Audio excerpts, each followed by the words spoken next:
Sel suvel ikka mööda Eesti kagupiiri ja kui siiamaani ma olen näidanud teile võib-olla selliseid elamisi, kus inimesed ütlevad, et oi, seal kaugel metsa taga näete, et seal on aimata, seal on Eesti-Vene piir, siis praegu, palun väga, minu selja taga me võime võtta kivi ja lausa kiviga visata, seal on Eesti-Vene piir. Nii et elamine täitsa piiri peal. Ja meid on täna siia tulnud vastu võtma siis oma enda koduhoovis. Terje, räägime vast sellest, et mismoodi see elu siis on, kui sul on piir täiesti maja taga, et kas see on kuidagi eriline ka või?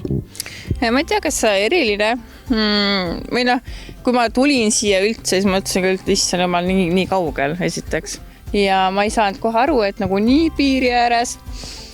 Aga ma olen kuidagi harjunud ja kui see sõda tuli, siis eks neid hirmumõtted ikkagi oli vaata. Et kui ma ikka näen kõige aksena seda Venemaad, kui sealt keegi tuleb, siis ongi nagu pekkis. Et ei tea, mida teha, aga samas nüüd need mõtted on nagu ära kadunud, sest et noh, me ei tea kunagi ette vaata. Aga tegelikult on suht turvaline. Piirivalvurid on, kuna ma olen hästi varajane hommikuti, siis ma näen talvel eriti nagu näha, kuidas piirivalvurid siis autodega sõidavad nii paremalt vasakule, vasakult paremale, kuidas nad seisavad, kõike ma olen selline naabrivalve siin. Drooniohuga on ka täpselt niimoodi, kui sa nagu üle hakkad mõtlema, siis ei julgegi nagu elada, sest et nagu, kuna me olemegi hästi lähedal ja ükskord oli tõesti, kui see helikopter sõitis, siis Venemaa helikopter sõitis mööda seda piiri äärt, siis võttis korraks kõhedaks küll, selle alles oli hiljuti, 2 kuud tagasi äkki. Siis võttis korraks kõhedaks, sest et me ei ole harjunud nägema helikopterit piiri peal. Aga ma ei tea, helistasin piirivalvuritele, piirivalvurid teadsid ja selline suhtlus on nagu hästi hea koostöö. Praegu tundub, nagu oleks Terje siin alati elanud. Tegelikult ei sidunud teda Setomaaga veel aastaid tagasi mitte miski ning siia sattus ta üsna ootamatul moel. Eks lasteisa tõi mind siia Võrumaale, me oleme kõik lahutatud ja on uued eluasjad, aga jah, ma lõpuks otsis mingit maja ja siis me saime läbi tuttavate selle maja, ehk siis umbes 5 aastat tagasi. Ja hästi palju oli vaja teha, ega praegu on ka väga palju teha, aga selline mõnus selline kohakene. Aga kas ei ole siis elu kuskil täiesti äärealal või et siin pole mitte midagi, et kus sa elad siin, mis sa teed siin, kus sa käid siin? Kino pole, teatrit pole, sul on loomad, okei. Eks see sõltub inimesest. Kui inimene tahab teha, minna, olla, siis ta teeb. Et kui ta ei taha, siis ta istubki kodus, vingub, et ei ole seda, ei ole toda, ei ole mida kõike veel. Aga kui Terje läheb linna, siis millisesse linna läheb Terje? Pigem Tartu või Tallinn. Et mitte Võru?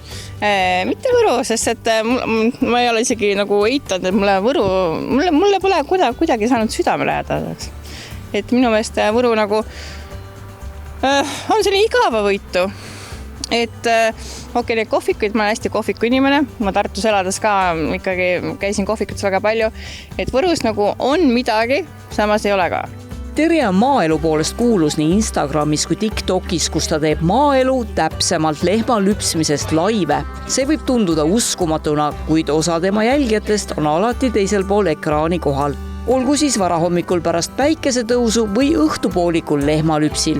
Kuid naise hommikune parim meelelahutus asub siiski siin, kanade aedikus.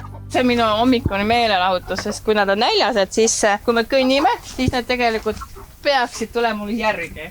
Ehk siis minu hommikune meelelahutus on see, kui ma hommikuti tulen, siis ma lihtsalt naeran, kuidas nad lihtsalt jooksevad. Ühesõnaga lõbustad ennast kanadega. Broiler, jah, broiler, jah. Ja ikka, jah, sest kasvata lihaks, ehk siis löön pea maha ja nagu ikka. Ma räägin, et mulle meeldib nagu see päris elu. Ma olen ise kasvanud nagu maal, meil on kitsed olnud, meil on see sokku tapmine olnud selline tavaline nähtus. Ja mulle meeldib, ma räägin ka lastele seda, et mitte, et kana läheb kuskile operatsioonile või mis iganes, vaata. Et pea maha, teen puhtaks, sööme ära. Linde on Terje õuel rohkem kui esmapilgul paistab. Broilerite kõrval on seal kodu ka partidel, hanedel ja teistel sulelistel. Oma toimetusi teeb perenaine aga omal moel, sõltumata sellest, et elab keset põlist Setomaad. Tulist ausalt, ma elan nüüd 5 aastat Setomaal, aga ma ei ole Seto kombed endal omaks võtnud. Ma olen hinges ikkagi põhjaeestlane. Tee, mis tahad. See ei jää, seto, need ei jää mulle külge, kuigi ma olen sõira teinud, ma olen õppinud sõira tegemise ära. Mul tuleb see vahepeal väga hästi välja, vahepeal ei tule, eks oleneb kõigest päevast, kõigest vaata. Ja ongi see sõir ongi, millega ma saan hiilata, sest et seda ma olen nagu õppinud, aga muud asjadega nii, et ikkagi hinges olen kuidagi põhja eest. Kui enamik inimesi keerab 4:30 hommikul alles teist külge, siis Terje on selleks ajaks juba laudas. Ja enamasti pole ta seal sugugi üksi. TikToki otse ülekandes jälgivad tema hommikust lehma lüpsmist 100 inimesed.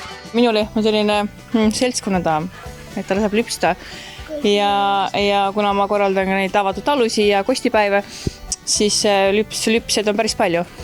Aga sul on ka vist internetis jälgijaid, kes nagu Peti elust osa saavad või?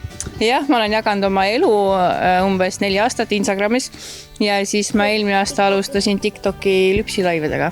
Ehk siis iga hommik, iga õhtu üritan ikkagi teha lüpsilaive. Kas see kõik on ennast väärt ka või et sa niimoodi ennast, ma ei tea, kõrvalvaataja võiks öelda, et sa piinad ennast nii? Loomad on teraapilised, nad nagu annavad ikkagi inimesele, ehk siis need, kes loomi peavad, eks ma arvan, neil on ikkagi mingi kutsumus, mingi südame soov ja kõik see, et nagu loomad annavad nagu inimestel tagasi. Vähemalt mulle tundub, et nii on.